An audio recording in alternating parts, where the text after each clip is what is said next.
At least ನೀನು ನನಗೆ ಕರ್ಮ ಅಂದ್ರೇನು ಹೇಳ್ಕೊಟ್ಟೆ, ಜ್ಞಾನ ಅಂದ್ರೇನು ಹೇಳ್ಕೊಟ್ಟೆ. ಆದರೆ ಈ ಪದಗಳು, ಈ ವೈರಾಗ್ಯ, ಈ ಡಿಟ್ಯಾಚ್ಮೆಂಟು ನನಗಿನ್ನೂ ಕಂಪ್ಲೀಟಾಗಿ ಅರ್ಥನೇ ಆಗಿಲ್ಲ. ಅಂದರೆ ನಾವು ಮಾಡೋ ಕೆಲಸಗಳಲ್ಲಿ ಇಲ್ಲ ಸಂಪೂರ್ಣವಾಗಿ ಕಾಳಜಿ ಬಿಟ್ಬಿಡ್ಬೇಕು ಅಂತ ಇದ್ರ ಅರ್ಥ.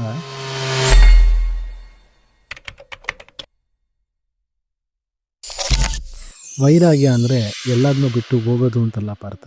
ವೈರಾಗ್ಯ ಅಂದರೆ ಸ್ಟ್ರಾಂಗ್ ಡಿಟರ್ಮಿನೇಷನ್ ಅಥವಾ ಸ್ಟ್ರಾಂಗ್ ವಿಲ್ ಅಂತಲೂ ಕರಿಬೋದು. ನಾವು ದೊಡ್ಡ ದೊಡ್ಡ ಗುರಿಗಳನ್ನ ಇಟ್ಟಿರ್ತೀವಿ ಜೀವನದಲ್ಲಿ. ಕೆಲವೊಂದು ಸತಿ ತಲುಪಕ್ಕೆ ಲೇಟ್ ಆಗ್ಬೋದು, ತಲುಪ್ದನೂ ಇರ್ಬೋದು.